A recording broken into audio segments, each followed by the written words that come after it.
Qué alegría es nuevamente estar contigo y los tuyos en este segmento de Descubra la Biblia, donde todas las semanas estudiamos juntamente la palabra de Dios que necesitamos para extraer ideas para estos tiempos tan tumultuosos. Ahora, el pan de vida. Yo soy el pan de vida. Palabras célebres que Cristo Jesús dijo. Me acuerdo cuando estábamos visitando Israel y había llegado las horas del sábado, de puesta de sol a puesta de sol. Estábamos con el grupo que estaba viajando en las tierras santas de la Voz de la Esperanza. Estábamos en el hotel y había un montón de judíos ortodoxos por empezar la comida sabática. El cabecilla de la familia se sentó en la parte de adelante. Allí él se puso el manto, agarró un salero, tiró la sal para ambos lados, que es simbólico. Por eso también Jesús usó vosotros sois la sal de la tierra. Y luego él hizo la oración de bendición y la bendición arónica y agarró el pan. Él lo partió y empezó a pasar a toda la familia, a los hijos, a la esposa. Y cuando él bendijo el pan, ahí todos tenían derecho a comer del pan. Muy significativo para la Biblia, para el tiempo de Jesús y para nosotros hoy en día. Pero ¿de dónde viene toda esta costumbre? Nos vamos al tabernáculo terrenal. Y cuando uno entraba al lugar santo, a mano derecha estaba la mesa de los panes sin levadura. 12 panes, símbolo de las 12 tribus de Israel. Encontramos que ahí había aceite de oliva, estimados un poco de sal. Y vemos que estaba forrada de oro macizo, hermoso mueble. Era el símbolo del futuro Mesías, el pan de vida. Qué hermoso símbolo. Entonces, leemos en Éxodo capítulo 25, versículo 30.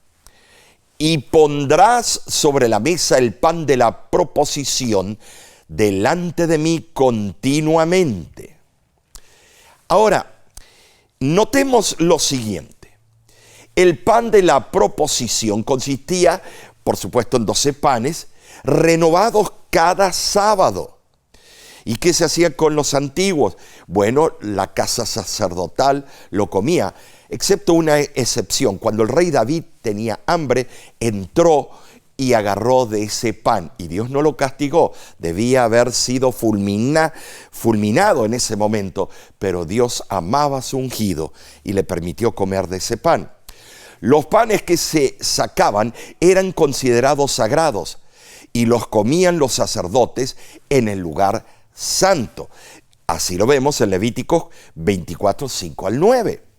Además, constituían una perpetua ofrenda de parte de las 12 tribus en señal de gratitud al proveedor de la comida, de los granos enteros, de la harina que necesitaban para preparar la ugá. Encontramos también que señalaba a Cristo como el pan saciador del alma. Qué hermoso, ¿no es cierto? Ahora leamos Juan capítulo 6, versículo del 31 al 35. Y fíjate lo que dice.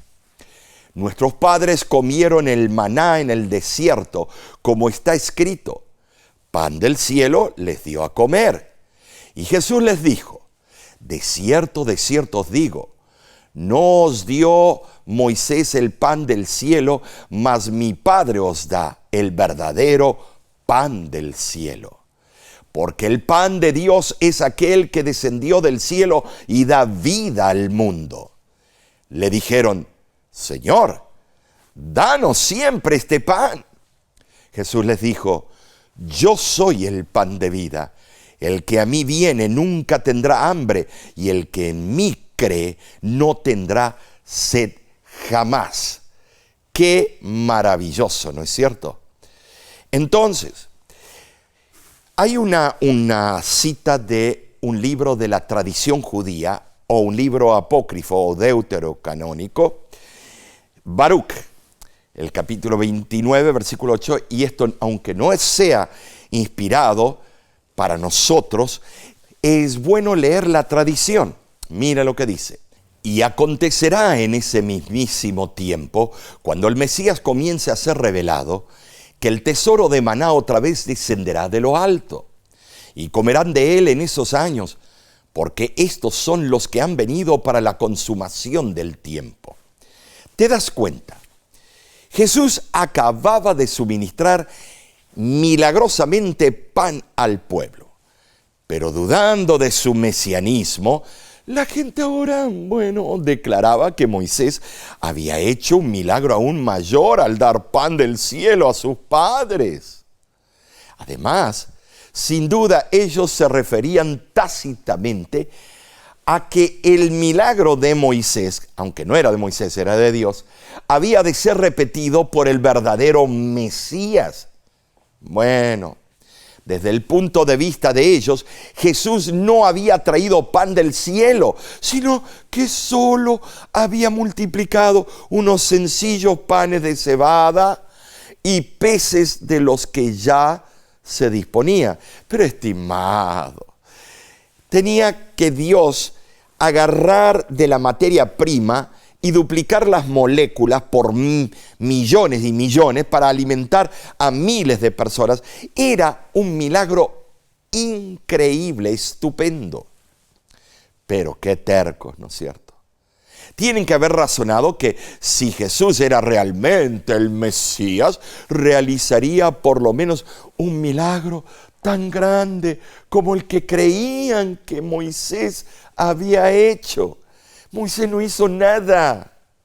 Moisés dependió por la fe en el Dios creador de los cielos y la tierra. No parece irrazonable entender que Jesús aquí proclama ambas verdades. Que Dios y no Moisés fue el dador del maná material.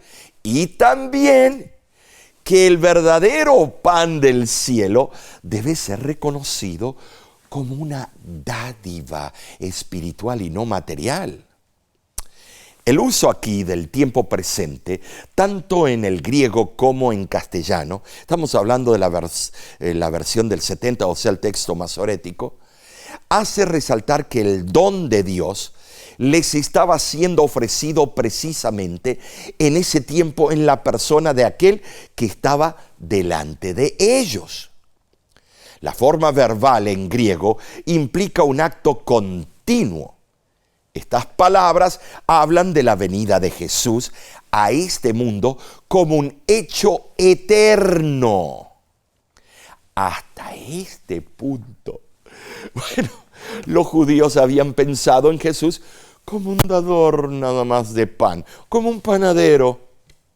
Ahora comenzó a presentarse como el pan mismo, el autor del maná.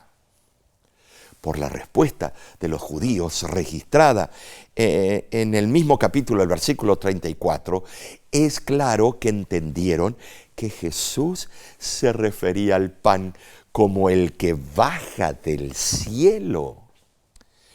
En ese tiempo, la mentalidad de los judíos de ningún modo estaba preparada para un concepto más espiritual.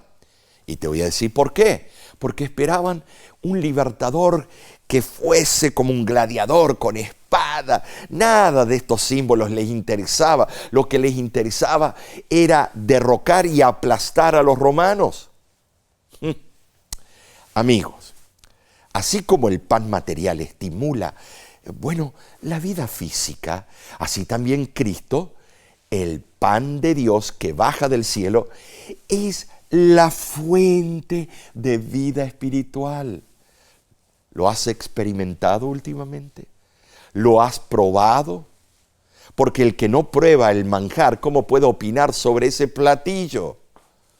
Ahora, vemos también que las palabras de Jesús contrastan nítidamente con las que se encuentran en un libro apócrifo llamado Eclesiástico, libro familiar a los judíos del tiempo de Cristo.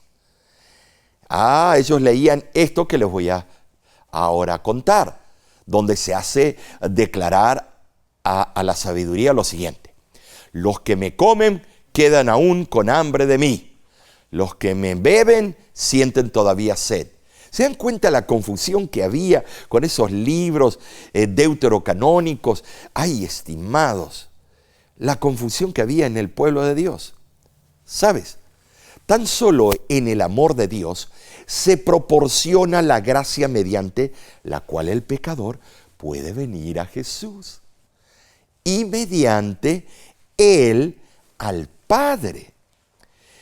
Amigos, amigas, Jesús es el pan de vida. Y su muerte y resurrección otorgan la vida eterna a los creyentes. ¿Sabes?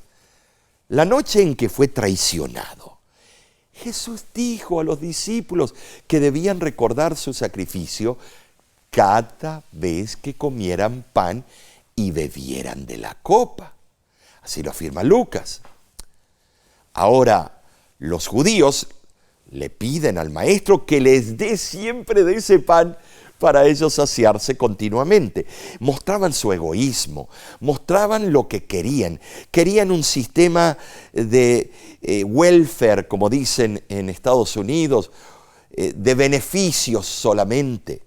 No buscaban compenetrarse en las fibras más íntimas del Padre.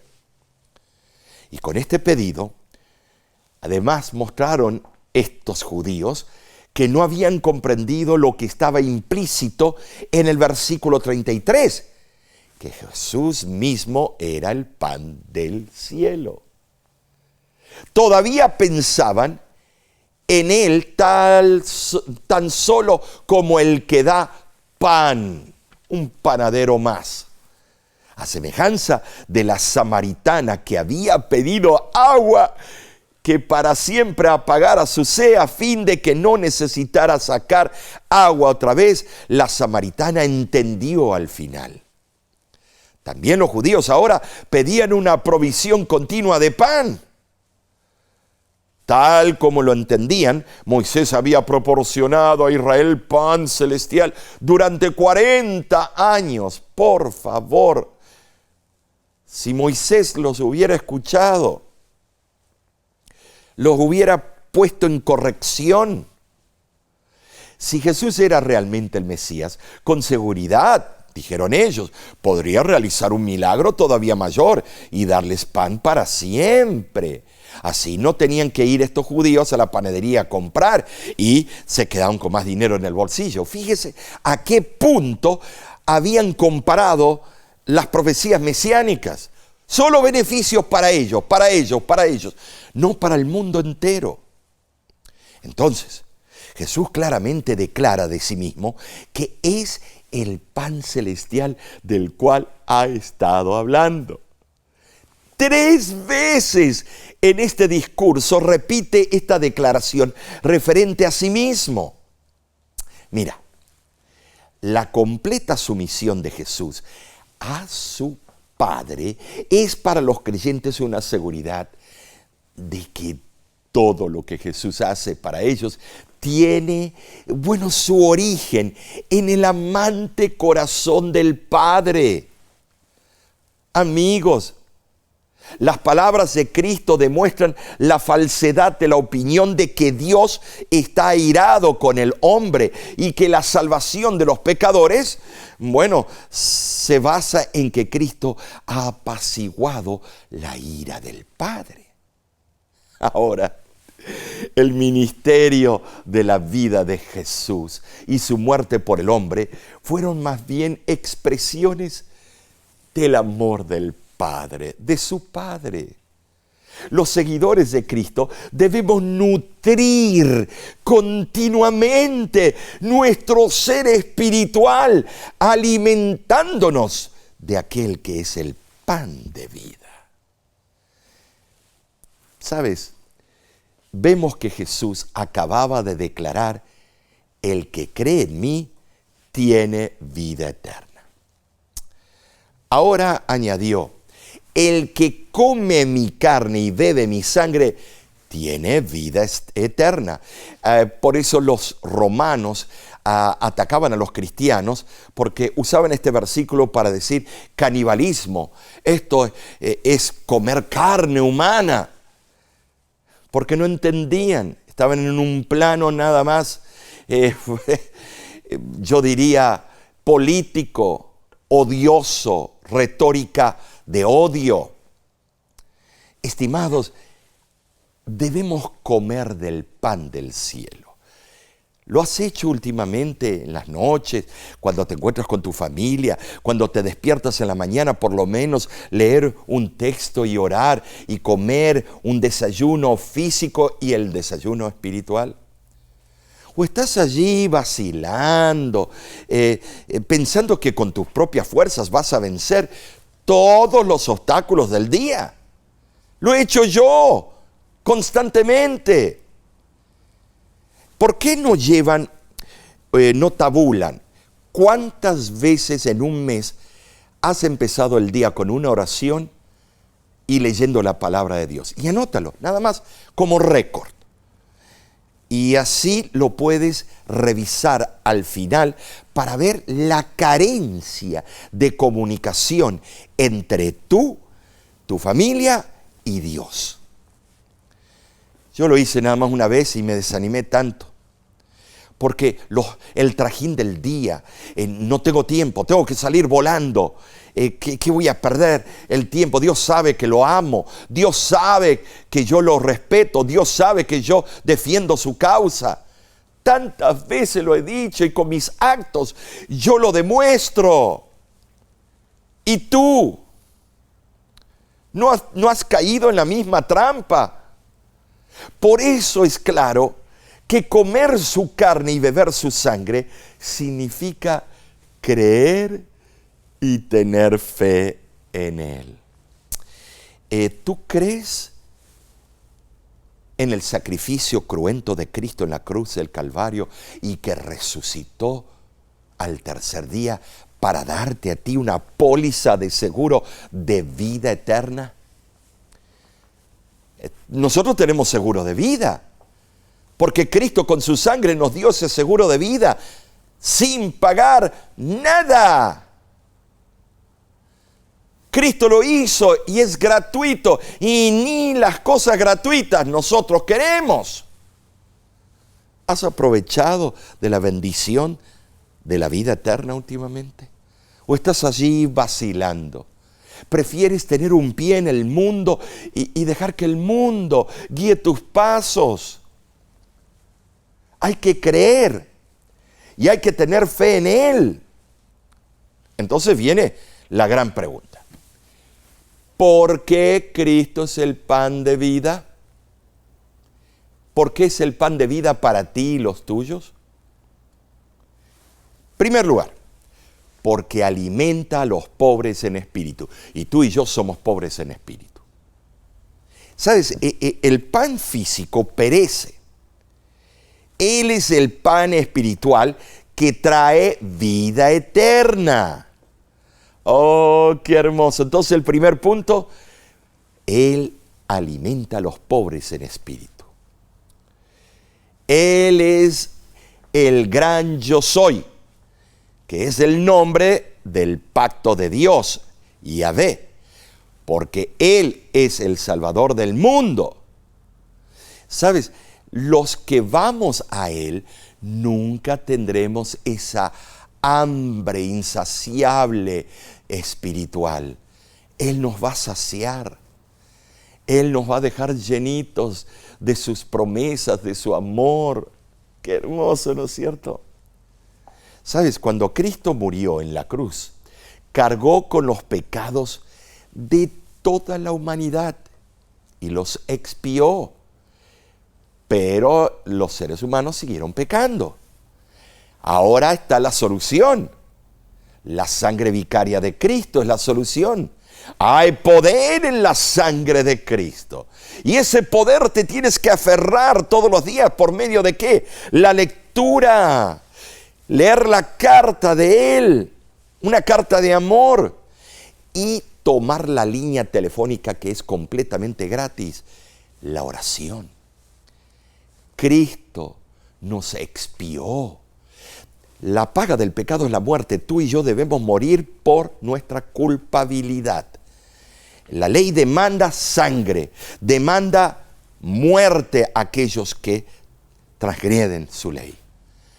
Pero Cristo se interpuso y mostró las señales en sus manos delante del juez de los cielos y la tierra. Y Cristo dijo, aquí está la razón por qué Omar no debe morir. ¿Por qué Juan, María, Marta no debe morir? Porque yo tomé el lugar de ellos en la cruz del Calvario. Y si ellos confían en mí y depositan su fe en mí, yo los justifico por la fe delante del trono celestial. ¿Quieres decir conmigo amén? Alabado sea Dios. Oh, el coro celestial prorrumpe con un aleluya al nombre de Jehová. ¿Sabes? Cuando ponemos nuestra fe en Él, nuestros pecados se imputan a Jesús y su justicia se nos imputa a nosotros. Qué hermoso, ¿no es cierto? Mira, Jesús satisface nuestra hambre y sed de justicia. Él es nuestro pan de vida, amigos. ¿Quieres probar de ese manjar?